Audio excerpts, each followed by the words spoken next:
I Want to Jump Like Dee Dee, with me, Giles Sibbald, is the music podcast that does music a bit differently.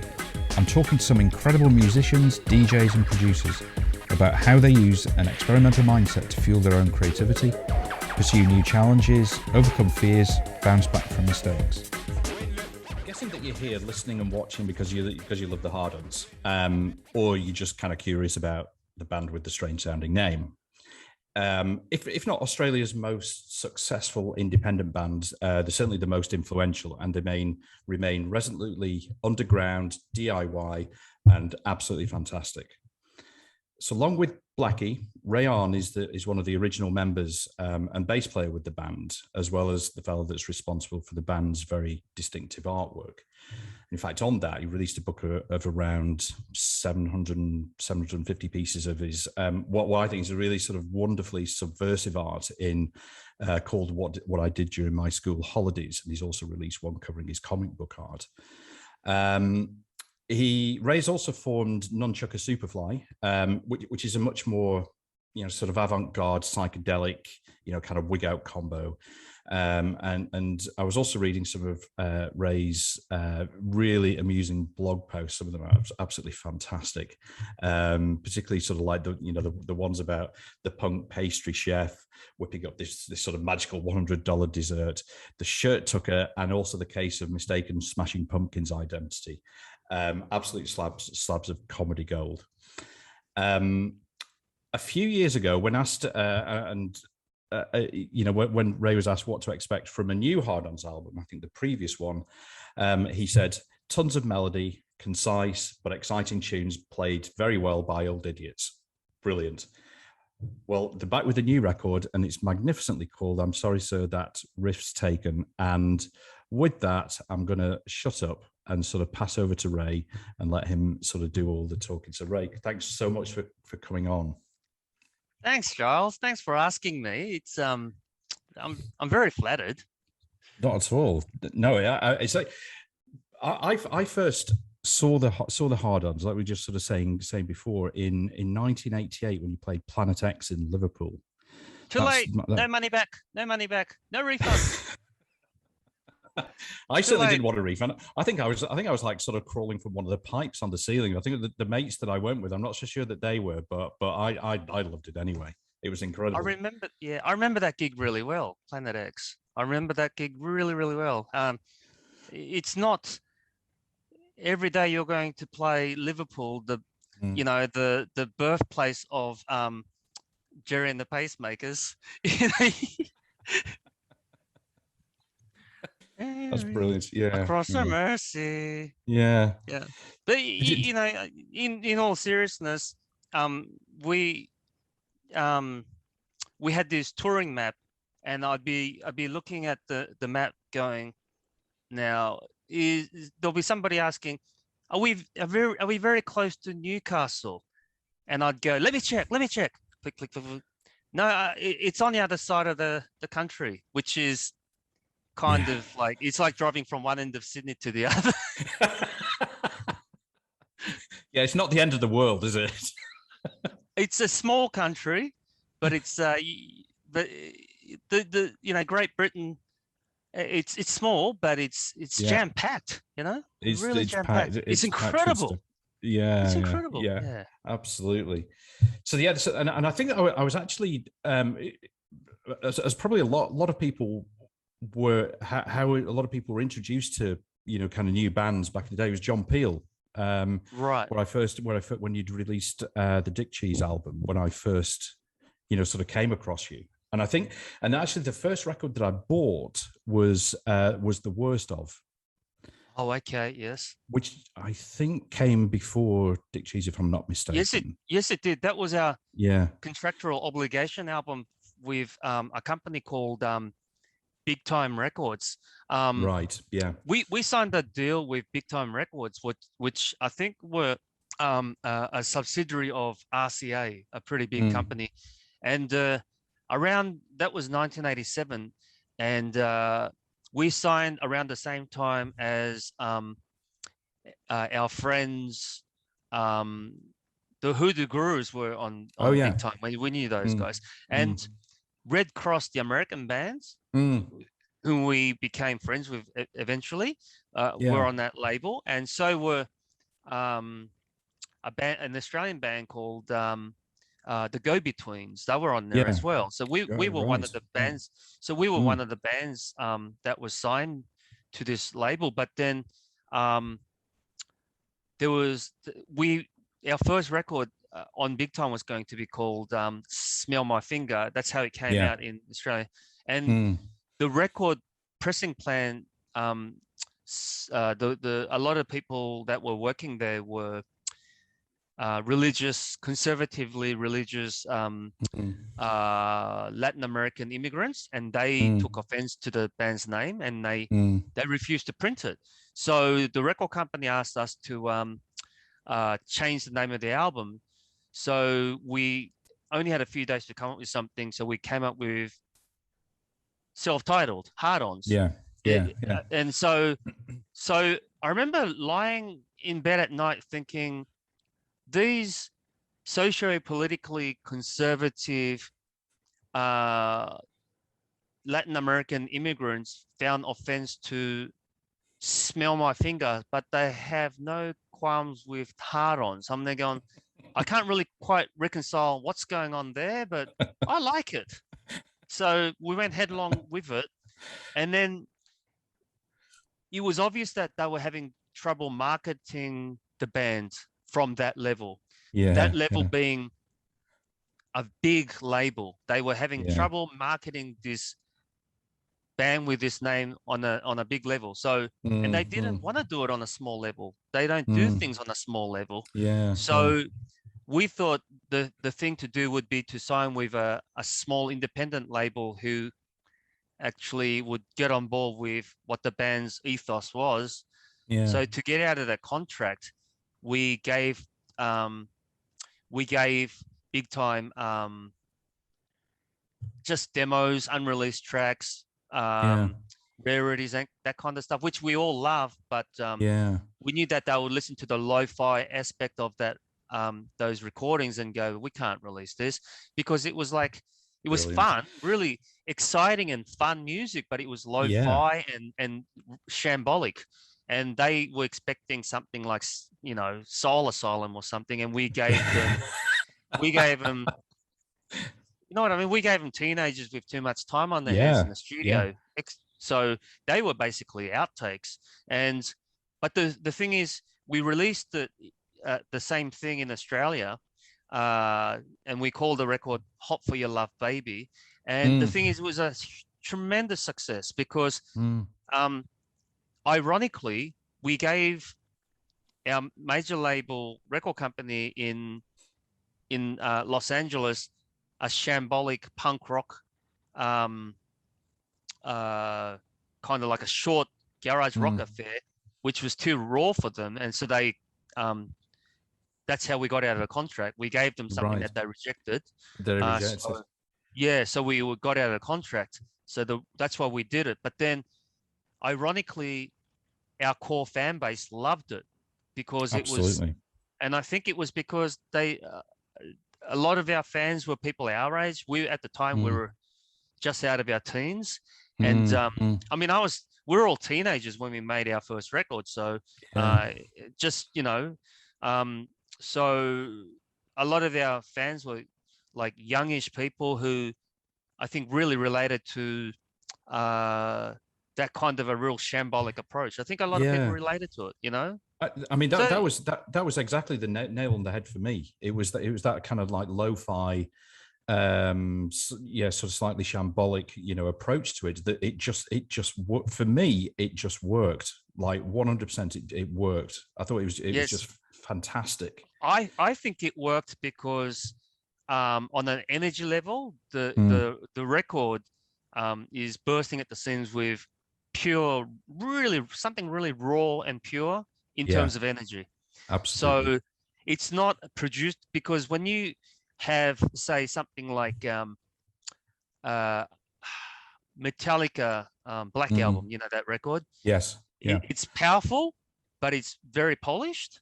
But with the Hard-Ons, you know, it was like, I think it was closer to something like Motorhead's Overkill, which was, Absolutely, rawer, something mm. missing there. And the missing thing is polish. But Yeah. ironically, with the Hard-Ons at that stage of our career, having elements that were crucial to orthodox music industry helped our cause, if you know what I mean. Yeah, it's interesting you mentioned Motohead, because I think one thing that the band has always done, again from my perspective, is sort of cross that sort of bridge between sort of punk and metal, and I was never a kind of traditional metal fan, but I loved Motorhead, I loved AC/DC, and then round about sort of 86, 87, I was really getting into some of the the thrash stuff as well. And I think that that your rawness was very kind of like typical of perhaps that era and that early Motorhead. When they did the song Motorhead, that's kind of very raw, and that was what worked for me as well. It was that kind of bridge crossing. I think a lot of heavy metal people really related to the energy level of punk. That real head down rampage that only punk can really provide. And that's why I think a lot of metalheads really ended up falling in love with punk music. And there were bands that capture that energy, straddle that energy between punk and metal really well. Discharge would be an originator of that style. Motorhead, and obviously the first two Venom records would be they're from Liverpool, No, they weren't. They were from Newcastle. They were from Geordie. They were Sydney sexists, weren't they? Yeah. Yes. They had this rampage that only punks could really provide, I listen to those records and I think there's something profoundly heavy and raw going on, and I think something it's not tight. It's not like when you think of hard rock, you might think of maybe the first Boston record, and that is just polished and so hard. But it's billion. I mean, as great as that record is, it's a billion miles away from punk, and same as maybe the first Van Halen record, as great as that is, it's a million miles away from punk. But then when you get Motorhead's Overkill, or maybe a Venom's first album, you go, well, that's not that far removed, because it's a fast and loose raw rampage, and that's punk. Punks and metalheads can really relate to it and relate and identify with that. And I remember meeting Shane from Napalm Death in 1988 at the Hummingbird in Birmingham, and I remember and 30 years later we did a show with them in France at Hellfest, and I bumped into him backstage and I said, I haven't seen you. And he said, yes, last time I talked to you, last time I met you was at the Hummingbird in Birmingham, which was you played with the Instigators and Scream and the Stupids, and that was I said 1988, and he said, it's 2018. That's 30 years ago. Fuck.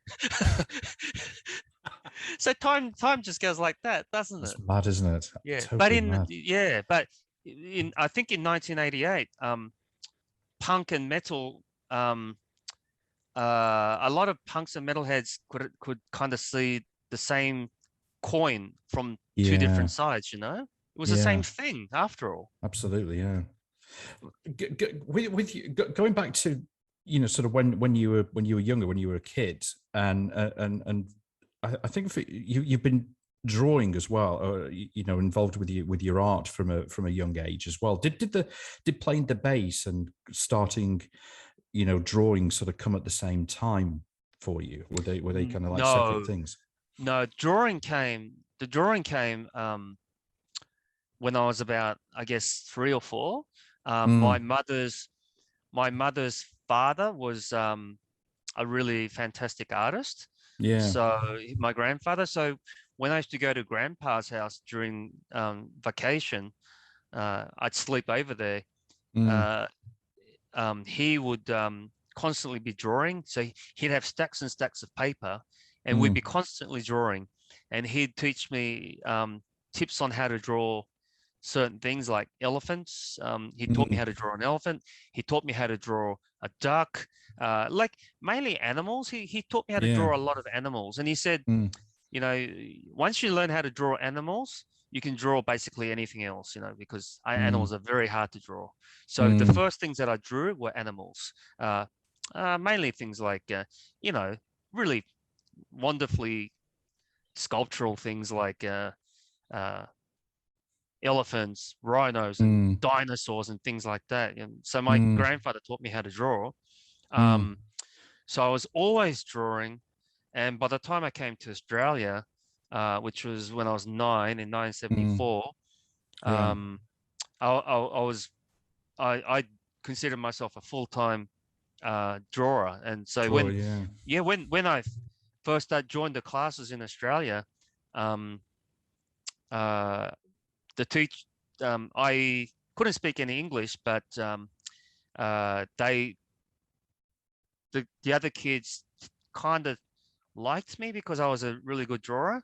So I became friends with a lot of people. Like, Ray, draw me this, or Ray, draw me that, or whatever, you know, that kind of thing. So I was always really into art, and the bass playing thing didn't come until I was 15. And I didn't want to be a bass player. I wanted to be a guitar player because, well, my friends were, my friends around the neighborhood had acoustic guitars and whatnot, and I'd borrow these acoustic guitars and try and learn how to play and things like that. And then what had happened was Blackie and Kesh, the original two members from the Hard-Ons, were in a band called the Dead Rats, and I remember them playing because they were my friends. They asked me to do a little demo cassette cover for them and that kind of stuff, and that was in year 9 in high school.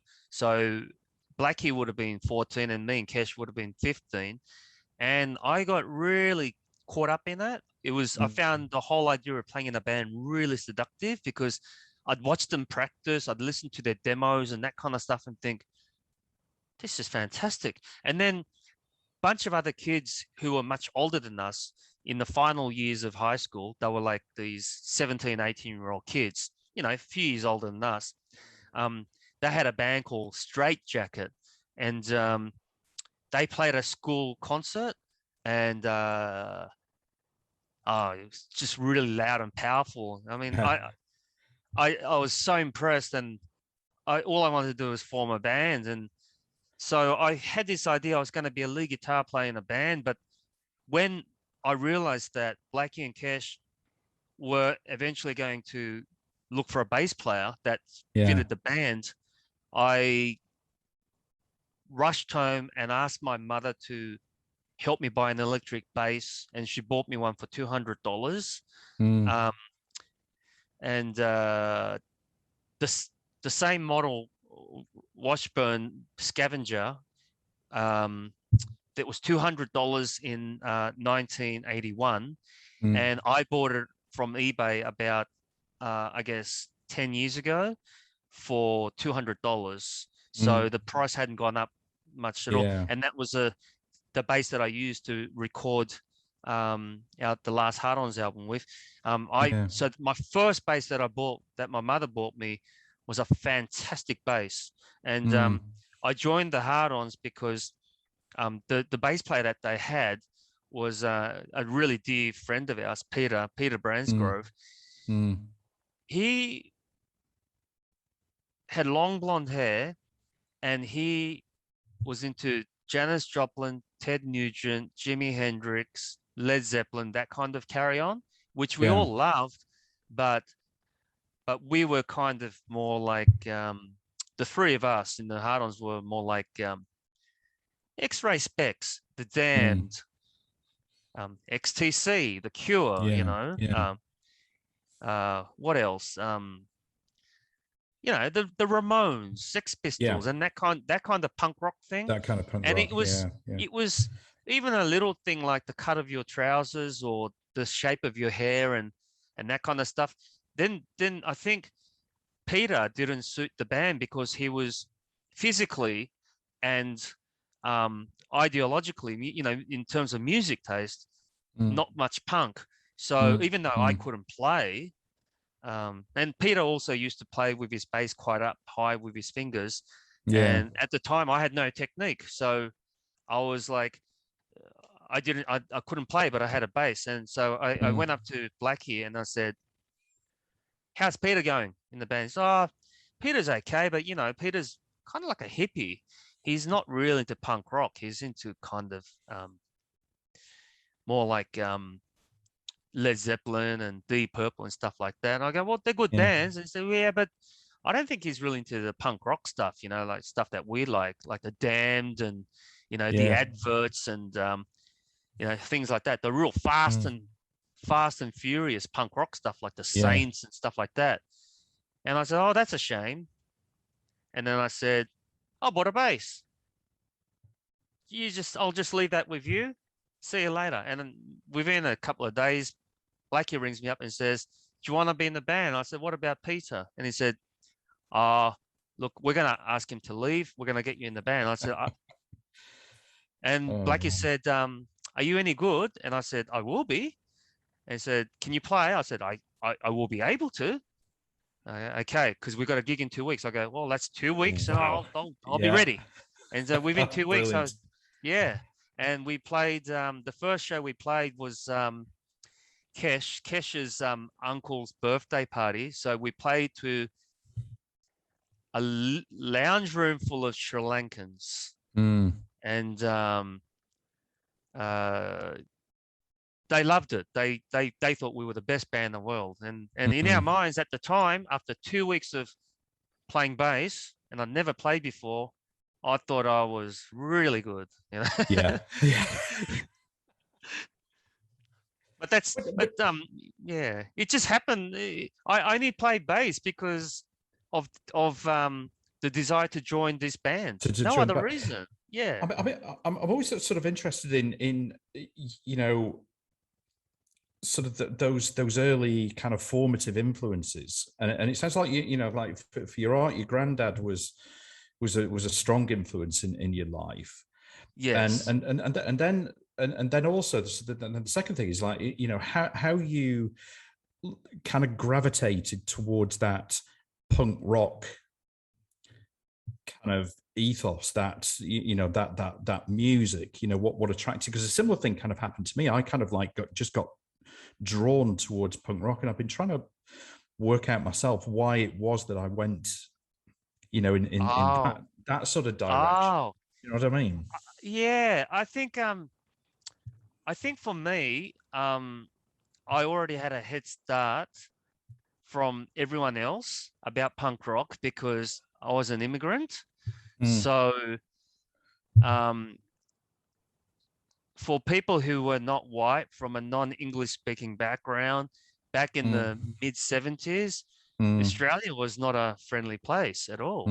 And to a certain degree, it's still not a friendly place.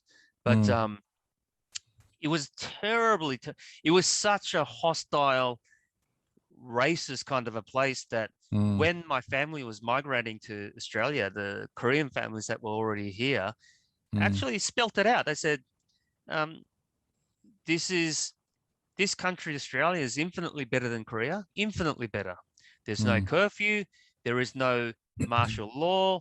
There is no threat of war hanging. There is no compulsory military service. There is no curfew at 10 o'clock at night. There are no border skirmishes.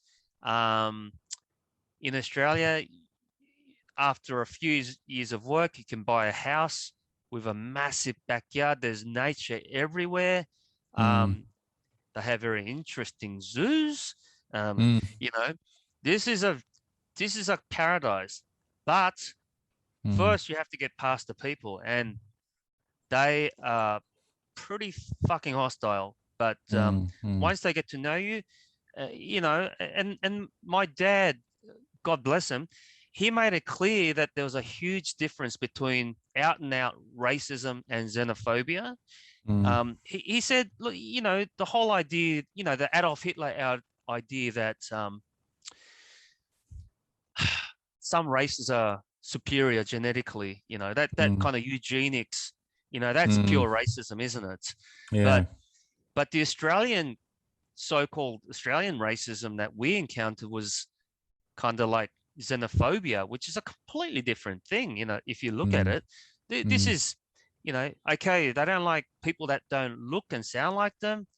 But once you get to know them, you start seeing that there are, overlapping things. So you start going, oh, that's interesting. So you start concentrating on where you overlap, and you go, wait a minute, we're not that different.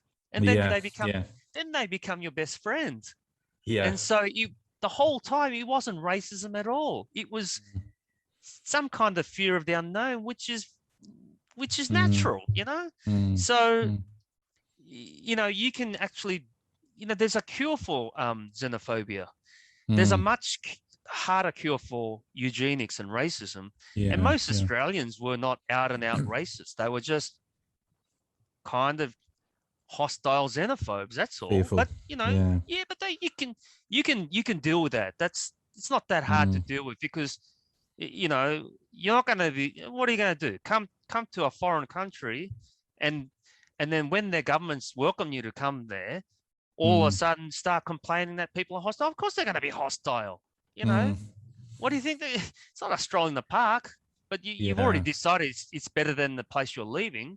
So you already got this optimism, in your heart anyway. So some people are hostile, but it's like it's not an endless blockade. It's a roadblock, but it's so easily broken down with contact. And people laugh and go, oh, look, that guy's not racist. He's had a Thai curry laksa, and people go, oh, that's just food. But things like food, those cultural exchanges, they're a huge part of why we get along now. Things like food and certain customs and music, cultural idea exchange. All those things help to break all those things down. And now I've forgotten what the original question was. It was about kind of like how you got sort of attracted to punk rock. And kind of gravitated towards kind of Blackie and Cash and those sort of type of I'm going to say type of Indian, but into that scene. I think punk rock is like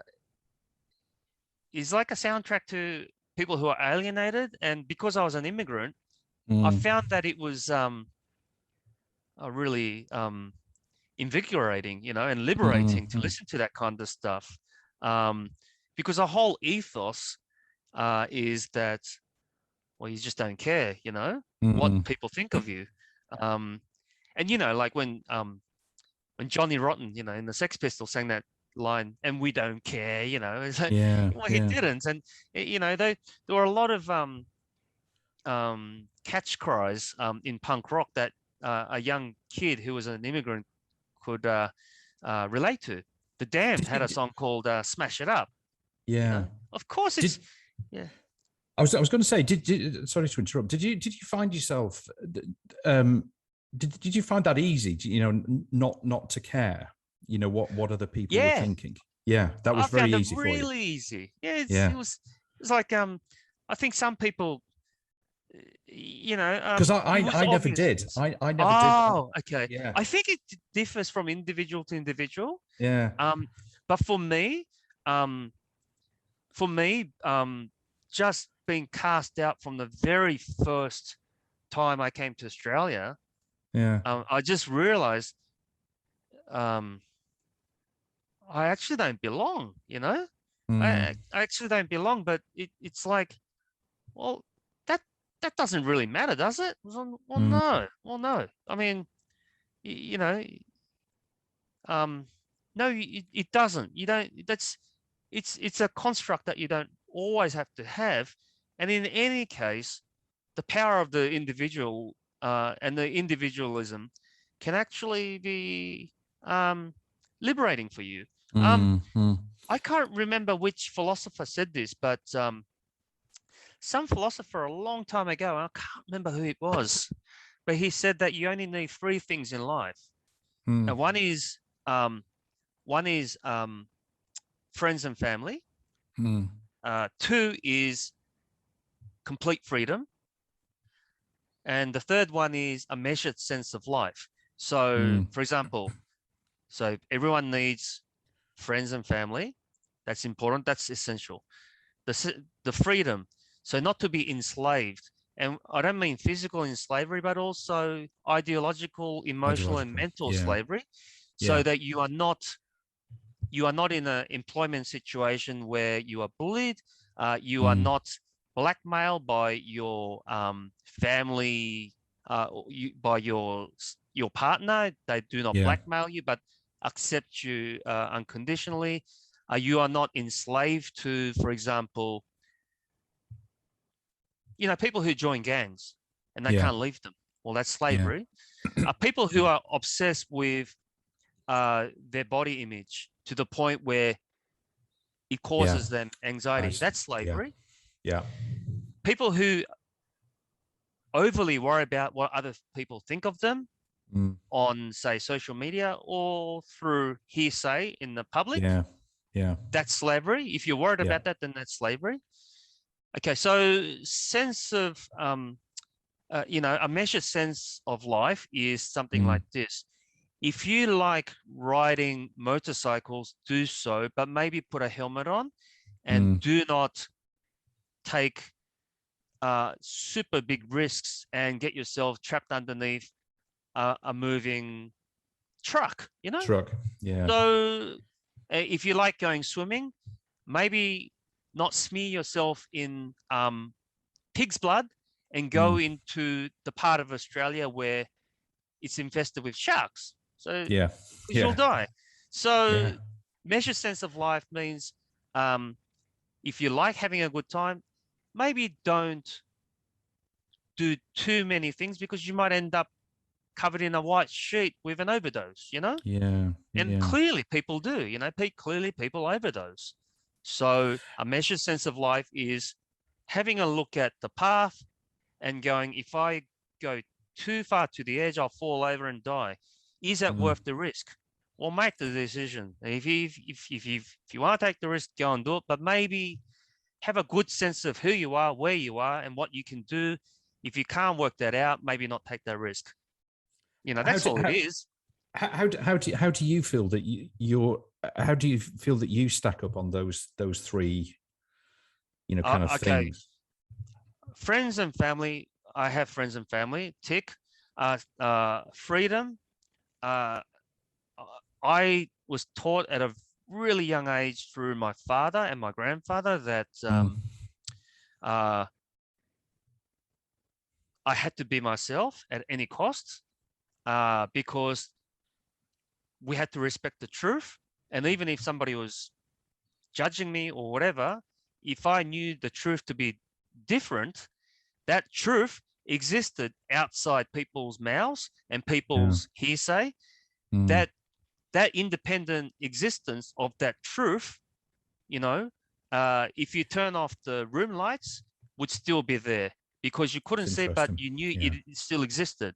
And that's what my father told me, that truth and the knowledge of that truth was all that mattered, because even when the whole world died, that truth will still exist. So he said, just worry about that truth existing independently of anything else. So he said that if you respect that, then you'll be okay. Even he was telling me about people who end up in jail, are falsely imprisoned for something they didn't do. He said it might not be much, but that the truth is that the person did not do what they said they did, and that truth still exists.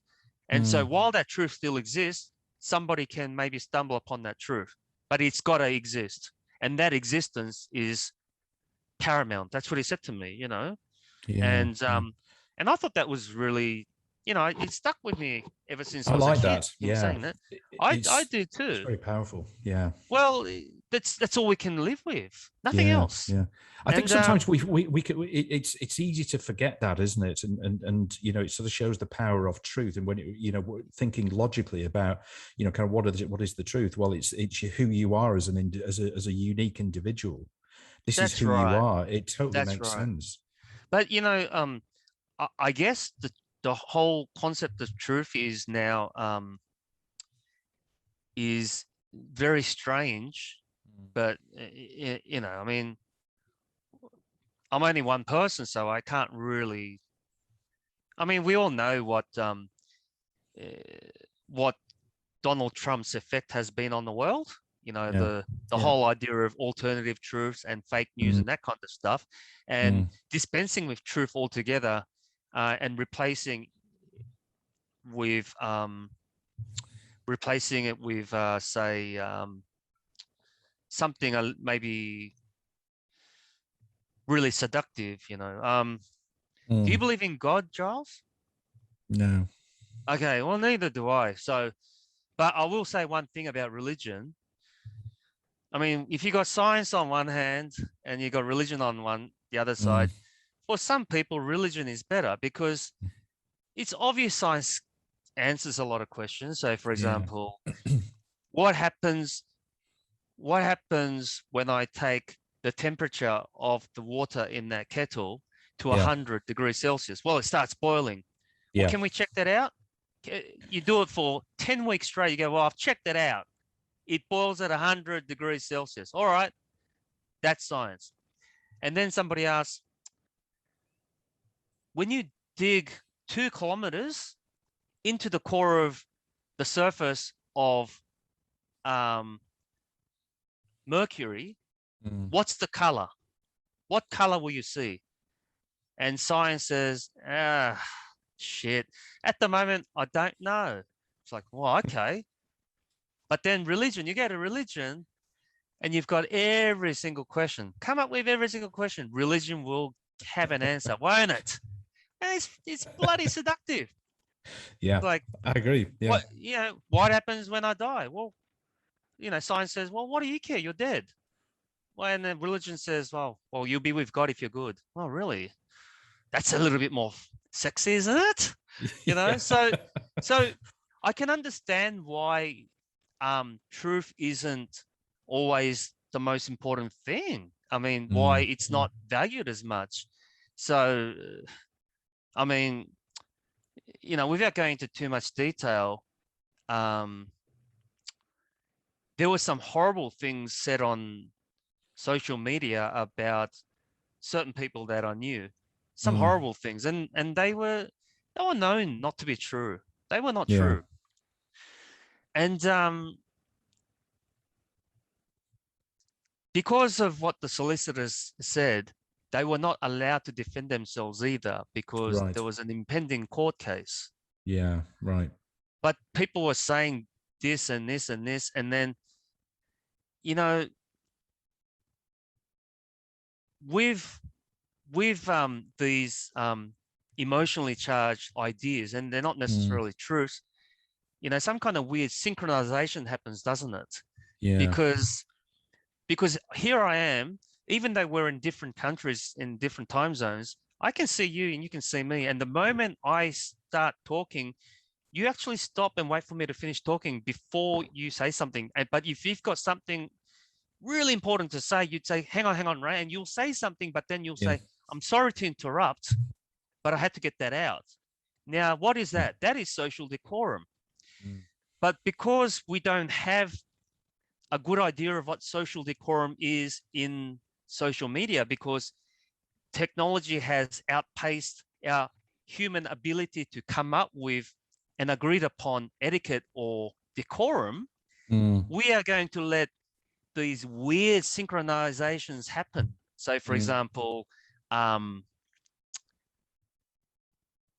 somebody from the Bill Gates office is putting microchips in COVID-19 vaccines. Let's see how that pans out. Well, it doesn't take long for that to be synchronized. to the right people. Yeah. But I value truth because my Yeah. father told me to. I mean, sort of that value that your father and you know others in your family have sort of instilled in you. You know how much do you rely on? You know, when you're making decisions and deciding, you know, should I do this and do that? That kind of gut instinct, you know, is something that you rely on. I think gut instinct is super important because they actually teach you about yourself, the type of person you are, the decisions that you're drawn towards, and you know, sometimes it's really cool to go along with your gut instinct and then hit a brick wall and then learn from it, because then the next time around that gut instinct becomes better. Don't you think? Don't you think we talk about gut instinct, but that gut instinct has to come from somewhere? And that, I don't think gut instinct comes from nowhere. You know, things like, you know, you go somewhere and there are 50 people in the room and you make friends with most of them, you're drinking, and then you go, I don't trust that guy. Why? Oh, it's a gut instinct. Gut instinct, but it might be, it's not as random as that, is it, Giles? It's a culmination of 4 billion things that we've experienced leading up to this point in our lives. So that gut instinct is the culmination of our experiences. It's interesting, isn't it? It's interesting how some of those kind of competing emotions that you have. You know, so you know, you might have like your gut is telling you to do one thing, but then you kind of the protective part of your brain, which helps you identify fear, stops you from making that decision. It's like it almost like kind of like one part of your brain overrides that kind of gut instinct. Oh no, yeah, I feel like I should do it, but I can't. You know, there's almost like that. Sometimes those sort of little obstacles that our brains put in front of us. And I think playing in a band like the Hard-Ons is the perfect place to experiment with gut instincts. It really is, because it's a real deadly, seductive situation a band like the Hard-Ons can be in. It's a band with nothing to lose.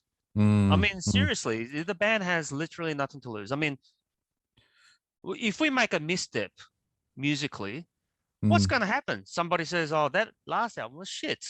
Big deal. All right, we got heaps of other good ones. We got nothing to lose, you know. And it's like, that's the end of your career. Oh, is it? I'm 56. Big deal. You know, I've had a good run. I'll do something else. Jeez, you know, took all that time for the world to destroy me. I'm 56. I've had a good run, thank you. Yeah, look at the band. This band is a perfect place to try out gut instincts. Yeah, you know? Yeah, and I guess you know, I mean, you know, talking about you know, going back to the latest record, you know, you have done that. I mean, I think you know, for me, and I think it's a you know, really fantastic record. I love it. I think it's thank you. Really terrific, and I think and I know you've got transferring some money to your account. Yeah, absolutely. Yeah. It's there we go. Thanks very much. Oh, that's very generous of you. Coins. Whatever they are, I don't even know what they are.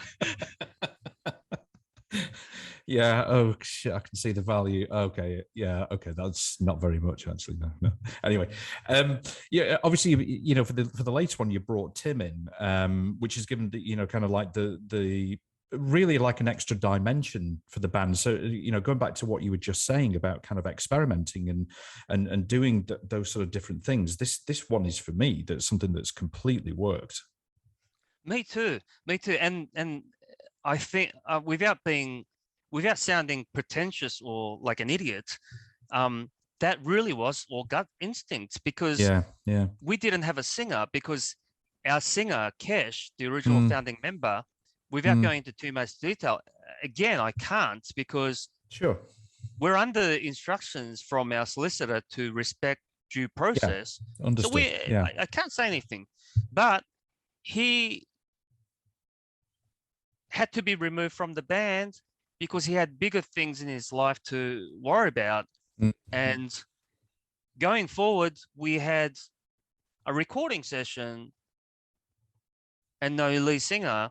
Yeah. And Blackie had this feeling in his gut that he didn't want to go back to sing. Yeah. Yeah. In the band. And I said, why don't you want to sing? And he said, I don't think it's right. And I didn't want him to elaborate beyond, I don't think it's right. And I could understand what he was saying. I said, do you think it's a step backwards? He goes, oh, no, nothing like that. But it doesn't feel right. And that at that point, that was pure gut instinct that we had to do something else. For whatever reason, we had to draft in a different voice to make the band whole, but from not from within, but adding another element as opposed to fleshing it out with our own three-piece kind of a way. Yeah. And then I just because I'd known Tim for a long time and I knew exactly what he could do and what he couldn't do, but I had absolutely no idea how his voice and the quality of his voice would translate to our songs, which are rhythmically very different to his other bands. Yeah. I didn't know how it's going to fit, but there were a few things that made me think that it was going to work. But I have to admit, a lot of it was gut instinct that I knew it was going to work. It's an interesting one, I think, is again with this sort of gut instinct, and the other thing that sort of comes into play, I think also as we get older, generally speaking, a lot of people as they get older, they're sort of less willing to take risks. But what I've noticed over this series in this podcast series from talking to many really exceptional musicians is that those risks, when they come to decisions like you've had to make, are worth taking. So we've got to do this. My gut's saying, and I'm going to ignore all the other stuff that might be going on because this is a risk that's worth taking.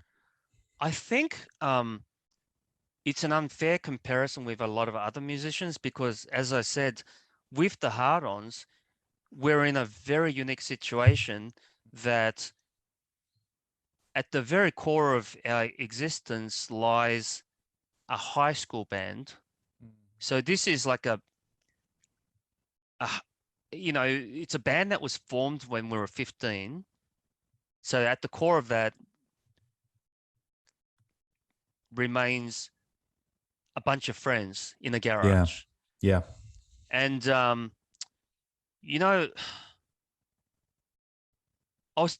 that guy, Dave Grohl from the Foo Fighters, right? We met that guy when he was in that band Scream. Yeah. And we played with him a bunch of times when he was in Scream. And then he joined Nirvana. We played with Nirvana when he was in Nirvana. Now he's in Foo Fighters. The last time he came to Australia, he bloody played in front of 50 or 60,000 people, and he invited me and Blackie backstage. So we went there, and there was no one else around. It was just me, Blackie, and his drummer, and Dave. And I said, I looked into the crowd, and there were so many people, and your band was really good. So it's incredible, and I think it was really great what happened to you personally. And he said, yeah, sometimes I look out and I think, what the hell's going on? I don't understand. But then he said, because at the core of it, when the four of us go into a studio to muck around with songs, we're still that garage band. Yeah. And I thought, that's just awesome, to hold on to that kernel of your being, as a band. And that's what I'm saying about the Hard-Ons. The very essence of who we are as a band is still there, and it kind of never left. And obviously, if it feels like it's going to leave, then the band is dead. It's dead. A bit like bit like Vision in Marvel comics, where if he loses the stone from his forehead, but it's still, at the moment, that stone's still in a forehead. I think it's the core of that band is still there. So things like risk taking is basically a stroll in the park for the Hard-Ons. Yeah, it is a no-brainer, because absolutely. Yeah, what happens is, that like, if makes sense. the whole idea that if we don't take risks, then the idea of not taking risk is terrifying for the Hard-Ons. Terrifying, to think that we're just going to tread water and put out another record that perhaps sounds like the one before, but not quite as good. That terrifies us, So the whole idea is that, I mean, put all your eggs in one basket and see what happens, because a band with nothing to lose is a really powerful band, Does that kind of mindset, kind of help you with to deal with or kind of accept some of the mistakes that you may have made over the years? You see? Totally. Yeah. Yeah, of course. Things just do not get done unless mistakes are made. Yeah. And they're also personal mistakes. But I mean, we have the penitentiary system to deal with people who make terrible mistakes. I mean, if you set your corner store on fire for insurance purposes and you go to jail for 2 years, and you come out after 2 years, you start looking for a job, then you should expect to find a job. You should be able to say to somebody, I've paid my dues, give me a go, right? Because what kind of civilization does not allow people time to become better people, Yeah, absolutely. It's exactly the same for me and you. Yeah. I mean, I've done some terrible things within the band. None of it that was going to send me to jail or anything like that. But, I could have treated my ex-girlfriend better. I could have treated my friends better. I could have treated my bandmates better. I could have treated my manager better. I don't know. The people that were working for the record companies, maybe I could have treated them better. But I'm sure it wasn't that bad that I'm going to constantly lose sleep over. But little things like, a classic example would be, we played with this band called The Fire Party, and it was a band from DC, and Ian Mackay from Minor Threat had signed them up. And we were supposed to do a show with them in DC, and we were staying with all those guys, and they were fantastic, and the bass player at the time was going out with Dave from Scream, who ended up in Foo Fighters. And so we had this really good friendship with them. I mean, we just met them in the UK playing gigs with them, and when we got to the DC, they said, when you come to DC, you could stay at our house. And then when we got to DC, we realized we're playing with them, and they said, of course you can stay at our house. And then something happened with Blackie, our guitar player. His father had a stroke, so he had to fly back that day back to Australia, and so the rest of us were there staying with Fire Party, and they were playing the show without the Hard-Ons. So instead of going to the show to give them support and our friendship by watching them, we went out and watched a band from LA called the Dickies because we liked them. And now I think about it, I think what a terribly disrespectful and horrible thing to do to our friends that were, and I can't turn back the clock, but if I was there now, I'd be there going, we have to get together, brush our teeth, go to the gig, stand at the front and watch these people play, because the 4 women in this band gave us a place to stay and we were going to play with them. They were lending us their backline. And I thought, at the time, how old was I? 21, 22? It's absolutely no excuse. It's just a reason, So I'd love to do that again, but I'm not going to dwell forever about it. So the only course of action I can do now is, what am I going to do? Get on Facebook and track them down and say, 33 years ago, I did something terrible. You know what I mean?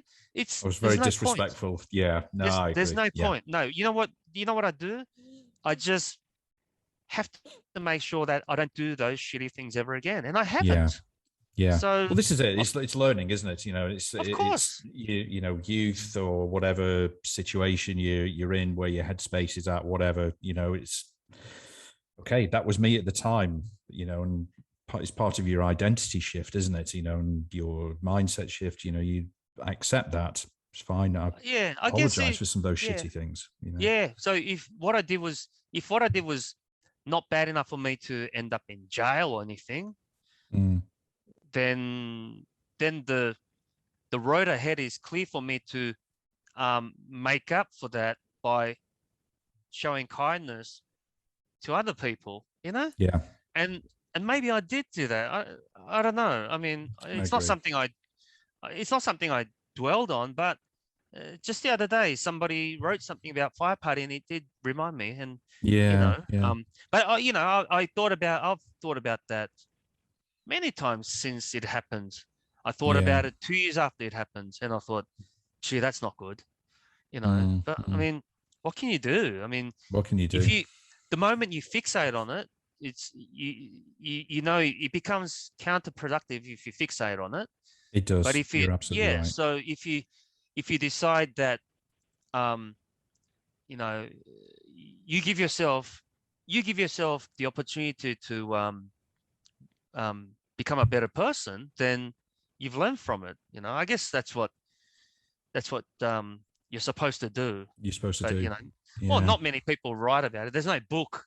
You know, you don't go to a bookshop going, "Excuse me, I've done some terrible things. Could you show me a book of redemption?" And I don't mean the Book of Bible either.